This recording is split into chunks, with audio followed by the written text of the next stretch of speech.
சந்திரனை சொந்தம் கொண்ட சுந்தரியே சாமி கிட்ட சொல்லி வச்சு சேர்ந்தது இந்த செல்ல கிளியே.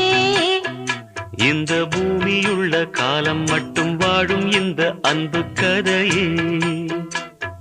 முத்துமணியே பட்டு துணியே ரத்தினமும் முத்தினமும் சேர்ந்து வந்த சித்திரமே சாமி கிட்ட சொல்லி வச்சு சேர்ந்தது இந்த செல்ல கிளியே.